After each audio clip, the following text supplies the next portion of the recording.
ఈరోజు మన పాఠం ఆదికాండం 44 అధ్యాయం 10వ వచనం నుండి 45వ అధ్యాయం 8వ వచనం వరకు. గృహ నిర్వాహకుడు వారి సంచులను సోదా చూస్తున్నాడు. వారు త్వరపడి ప్రతివాడు తన గోనెను కిందికి దించి విప్పాడు. ఆ గిన్నె బెన్యామీను సంచిలో గృహ నిర్వాహకునికి దొరికింది.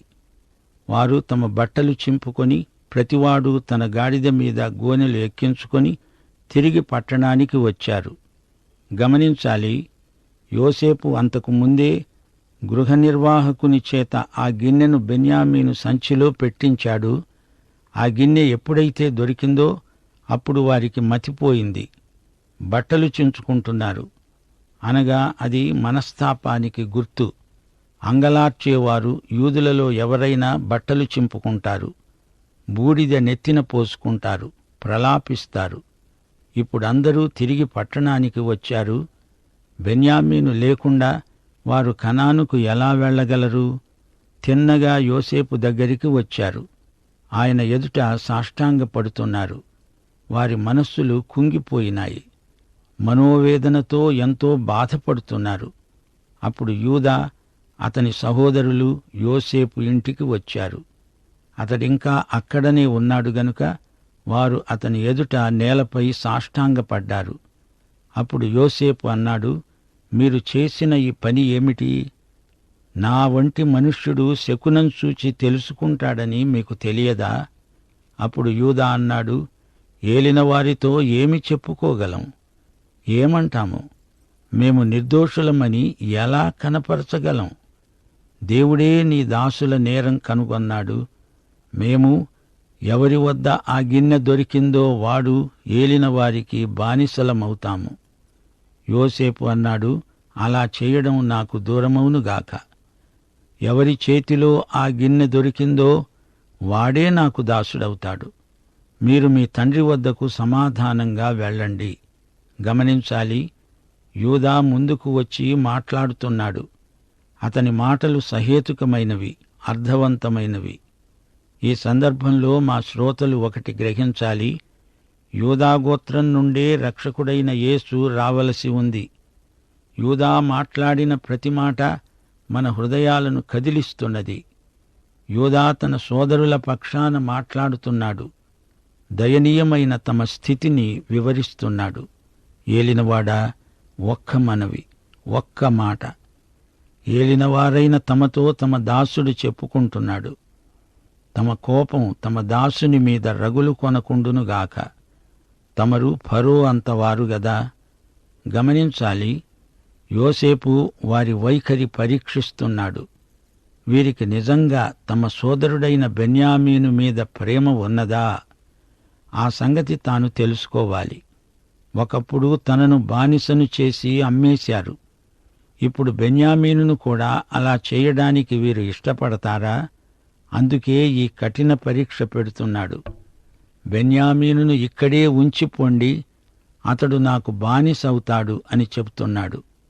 నేరస్తుడు బెన్యామీనే గదా, అతడుంటే చాలు, మీరందరూ మీ తండ్రి వద్దకు వెళ్ళిపోవచ్చు అంటున్నాడు. యూదా యోసేపును గురించి ఒక్క మాట అన్నాడు, మీరు ఫరో అంత గొప్పవారు కదా. నిజం, యోసేపు ప్రస్తుతం ఫరో తరువాత ఫరో అంతటివాడు. ఎంత గొప్ప పదవో చూడండి. యూదా మాట్లాడుతున్నాడు, అయ్యా, ఏలినవారైన తమరు మా తండ్రిని గురించి సహోదరులను గురించి అడిగారు. తమ దాసులమైన మేము విన్నవించుకున్నాము. మాకు ముసలివాడైన తండ్రి, అతనికి వృద్ధాప్యంలో పుట్టిన చిన్నవాడు ఉన్నాడు. వాని సహోదరుడు చనిపోయాడు. వాని తల్లికి వాడొక్కడే మిగిలి ఉన్నాడు. వాని తండ్రి వాణ్ణి ప్రేమిస్తున్నాడు అని చెప్పాము. అప్పుడు తమరేమన్నారు? నేను అతణ్ణి చూడాలి, అతణ్ణి నా వద్దకు తీసుకొని రండి. అందుకు మేము ఏలిన వారితో చెప్పాము, ఆ చిన్నవాడు తన తండ్రిని విడువలేడు. వాడు తన తండ్రిని విడిచిన ఎడల వాని తండ్రి చనిపోతాడు. అందుకు తమరేమన్నారు? మీ తమ్ముడు మీతో రాకపోతే మీరు నా ముఖము చూడకూడదు. కాబట్టి నా తండ్రి అయిన తమ దాసుని వద్దకు మేము వెళ్ళి ఏలిన వారి మాటలను అతనికి తెలియచేశాము. మా తండ్రి ఏమన్నాడంటే, మీరు తిరిగి వెళ్ళండి, మనకు ఆహారం కొనుక్కొని రండి. అప్పుడు మేమన్నాము, అక్కడికి వెళ్ళలేము, మా తమ్ముడు మాతో కూడా ఉంటే వెళుతాము. మా తమ్ముడు మాతో ఉంటేనే కాని ఆ మనుష్యుని ముఖం చూడలేము అని చెప్పాం. అప్పుడు నా తండ్రి అన్నాడు, నా భార్య నాకు 2 కన్నదని మీరెరుగుదురు. వారిలో ఒకడు నా వద్ద నుండి వెళ్ళిపోయాడు. అతడు నిశ్చయంగా దుష్టమృగముల చేత చీల్చబడ్డాడనుకున్నాను. అప్పటి నుండి అతడు నాకు కనపడలేదు. మీరు నా ఎదుటి నుండి ఇతణ్ణి తీసుకుని పోయిన తరువాత ఇతనికి హాని సంభవిస్తే నెరిసిన వెంట్రుకలు గల నన్ను మృతుల లోకంలోనికి దుఃఖముతో దిగిపోయేటట్లు చేస్తారని మాతో చెప్పాడు.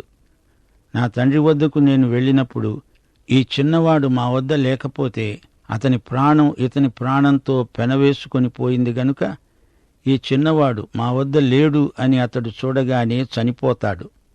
ఆ విధంగా తమ దాసులమైన మేము మా తండ్రిని మృతుల లోకంలోనికి దుఃఖముతో దిగిపోయేటట్లు చేసిన వారమవుతాము. నేను ఈ చిన్నవాణ్ణి గురించి నా తండ్రికి పూటపడి ఉన్నాను. నా తండ్రికి చెప్పాను, అతణ్ణి నీ వద్దకు నేను తీసుకురాకపోతే తండ్రి, నీ దృష్టియందు ఆ నింద నా మీద ఎల్లప్పుడూ ఉంటుంది. కాబట్టి తమ దాసుడినైన నన్ను ఈ చిన్నవానికి బదులుగా ఏలిన వారికి దాసునిగా ఉండనిచ్చి ఈ చిన్నవాణ్ణి తన సహోదరులతో వెళ్ళనీయండి. ఈ చిన్నవాడు నాతో కూడా ఉంటేనే కాని నా తండ్రి వద్దకు నేను ఎలా వెళ్ళగలను? వెళితే నా తండ్రికి వచ్చే అపాయం చూడవలసి వస్తుంది. సోదరీ సోదరులారా, యూదా మాటలు విన్నారు కదా. తమ వృత్తాంతమంతా తిరిగి ఏకరువు పెడుతున్నాడు. తన తండ్రి మనోభావాలు ఎలా ఉంటాయో తేటగా వివరిస్తున్నాడు. అసలు సంగతి ఏమిటంటే, తండ్రి మోసపోయాడు, దానికి తామే బాధ్యులు. యోసేపు కనాను దేశాన్ని విడిచి వచ్చినప్పటి నుండి తన తండ్రికి ఏమి జరిగిందో యూదా పూసగుచ్చినట్లు తెలియజేస్తున్నాడు. ఆ సహోదరులలో ఒక్కడు కూడా ఇంతగా విస్తరించి మాట్లాడి ఉండలేదు. నా సహోదరులలో ఒకడు లేడు అంటున్నారే కాని చనిపోయాడు అని తమ తండ్రి అనుకున్నట్లు చెప్పలేదు. ఇందులో మరో సత్యాన్ని మనం గుర్తించాలి. యాకోబు కృపలో ఎదుగుతున్నాడు, కాని ఇంకా పరిపక్వత వచ్చినట్లు కనిపించటం లేదు. బెన్యామీను మీద పూర్తిగా ఆధారపడి ఉన్నాడు. దేవుని యందు పరిపక్వమైన విశ్వాసం ఇంకా అతనికి అలవడలేదు. బెన్యామీనుకు ఏదైనా జరిగితే తాను చస్తానంటున్నాడు. అది ఏపాటి విశ్వాసం? పరిపక్వత నిరీక్షణలోనే రుజువుకు వస్తుంది. యాకోబుకు అంతటి పరిపక్వత రాలేదు గనుకనే బెన్యామీను చస్తే నేను చస్తాను, దుఃఖముతో నెరిసిన తలతో సమాధిలోనికి దిగిపోతాను అంటున్నాడు. సోదరీ సోదరులారా, గ్రహించారా? యోసేపు కథలో నుండి విశ్వాస పాఠాలు నేర్చుకోండి. మన ప్రియులలో ఎవరైనా చనిపోతే అది మన విశ్వాసానికి పరీక్షగా భావించాలి. అంతేకాని గుండె చెదరి గగ్గోలు పెట్టకూడదు. నీ సమీప బంధువు లేదా నీ కుటుంబ సభ్యుడు చనిపోతే అప్పుడు నీ వైఖరి ఎలా ఉంటుందో ఇప్పుడే ఊహించుకో. దేవుని బిడ్డలు పరలోకంలో ఒకానొక రోజు కలుసుకుంటారు కదా. ఇక్కడ తాత్కాలికమైన ఎడబాటు మన విశ్వాసాన్ని అది బలహీనపరచకూడదు గదా. మనం విశ్వాస ప్రాతిపదిక మీద నడవాలి. అట్టి స్థితికి యాకోబు ఇంకా రాలేదు. కృపలో ఎదుగుతున్నాడు నిజమే గాని నిరీక్షణలో ఇంకా వెనకబడి ఉన్నాడు. యూదా తన మాటల సందర్భంలో తన తండ్రిని గురించి మంచి మాటలు పలికాడు. తండ్రి పట్ల తన ప్రేమను వ్యక్తపరిచాడు. తన తండ్రి వృద్ధుడు, అవసాన దశలో ఉన్నాడు. ఇప్పుడు ఆయనను ఏమాత్రమూ దుఃఖపెట్టకూడదు. మిగతా సోదరులు కూడా అలాగే అనుకుంటున్నారని యూదా మాటలను బట్టి మనకు అర్థమవుతుంది. మేమంతా మీకు దాసులమవుతాము, అంతేకాని బెన్యామీను లేకుండా మా తండ్రి దగ్గరకు మాత్రం మేము వెళ్ళలేము అని ఖండితంగా చెప్పేశారు. సోదరీ సోదరులారా, ఈ యూదాగోత్రంలో నుండే ఒక ఆయన వచ్చాడు. ఈయన యూదాగోత్రపు సింహం. ఈయనే ప్రభువైన యేసుక్రీస్తు. పాపుల యొక్క పాపానికి రావలసిన శిక్షను తనే భరించాడు. మానవులందరి రోగాలను వహించాడు. ఈ అధ్యాయం ముగింపులో రోమాపత్రిక 5వ అధ్యాయం 8వ వచనాన్ని మీ దృష్టికి తెస్తాము. దేవుడు మన ఎడల తన ప్రేమను వెల్లడిపరుస్తున్నాడు. ఎట్లనగా, మనము ఇంకా పాపులమై ఉండగానే క్రీస్తు మన కోసం చనిపోయాడు. అపరాధముల చేత పాపముల చేత చచ్చిన మన చావును ఆయన భరించాడు. యేసు ప్రభువుకే మహిమా ప్రభావములు యుగయుగములకు కలుగునుగాక. దీనితో ఆదికాండం 44వ అధ్యాయం ముగిసింది. ఇప్పుడు మనం 45వ అధ్యాయంలోకి వస్తున్నాము. యోసేపు కథ ఇందులో ఇంకా కొనసాగుతున్నది. ఈ అధ్యాయంలో యోసేపు తనను తాను సహోదరులకు బయలుపరుచుకున్నాడు. నేనే యోసేపును అని తన సహోదరులకు తనను తాను చూపుకున్నాడు. ఆ క్షణంలో వారందరి మనోభావాలు ఎలా ఉన్నాయో ఊహించండి. ఇప్పుడు 45వ అధ్యాయం 1వ వచనం నుండి వినండి. అప్పుడు యోసేపు తన వద్ద నిలిచిన వారందరి ఎదుట తనను తాను అణుచుకోలేకపోయాడు. బిగ్గరగా అన్నాడు, నా వద్ద నుండి ప్రతి మనుష్యుణ్ణి వెలపలికి పంపేయండి. యోసేపు తన సహోదరులకు తనను తాను తెలియచేసుకొన్నప్పుడు ఎవరూ అతని వద్ద నిలిచి ఉండలేదు. అతడు ఎలుగెత్తి ఏడవగా ఈజిప్టు వారు, ఫరో ఇంటి వారందరూ అతడి ఏడ్పు విన్నారు. అక్కడికక్కడే యోసేపు ఒక్క పెట్టున భోరున ఏడవసాగాడు. ఎందుకేడుస్తున్నాడో యోసేపునకు మాత్రమే తెలుసు, మరి ఎవరికీ తెలియదు. అతని సోదరులకు అసలే అర్థం కాలేదు. సేవకులకు బొత్తిగా అర్థం కాదు. ఇక ఒక్క క్షణం కూడా యోసేపు సత్యాన్ని దాచిపెట్టలేకపోయాడు. తన సహోదరులకు పెట్టిన పరీక్ష చాలు, ఇంకా తాను దాపరికంలో ఉండిపోవలసిన పనిలేదు. సోదరీ సోదరులారా, ఈ సందర్భంలో మనం యేసు ప్రభువును గురించి కొన్ని మాటలు చెప్పుకోవాలి. యేసు ప్రభు త్వరలో రాబోతున్నాడు, తప్పక వస్తాడు.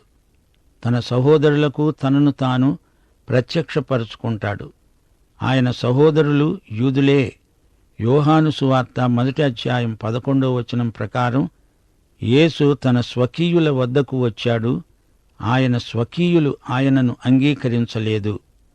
ఆయన మొదటిసారి వచ్చినప్పుడు ఆయన సోదరులే ఆయనను తిరస్కరించారు.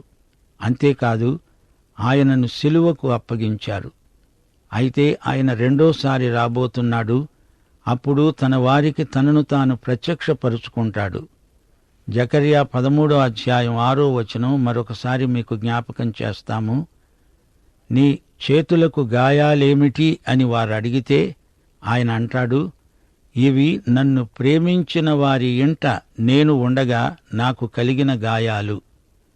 యేసుక్రీస్తు ఆ రోజున పాపమును అపవిత్రతను పరిహరించడానికి దావీదు సంతతి వారి కోసం, యెరూషలేము నివాసుల కోసం తీయబడిన ఊట. యేసు ప్రభువుకు ఆయన సహోదరులకు మధ్య జరగబోయే వ్యవహారమది.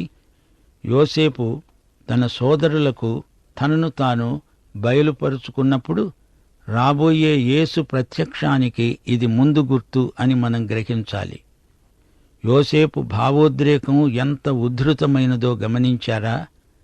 అతడు ఏడుస్తుంటే ఆ ఏడుపు ఫరో యొక్క అంతఃపురమంతటా వినిపించింది. యోసేపు ఇంటిలో ఏమి జరుగుతున్నదో వారికి అర్థం కాలేదు. అప్పుడు యోసేపు అడిగాడు, నా తండ్రి ఇంకా బ్రతికి ఉన్నాడా? నేనే యోసేపును అని వారికి తెలియచేశాడు. అతని సహోదరులు అతని సముఖమందు తొందరపడి అతనికి ఉత్తరం ఇయ్యలేకపోయారు.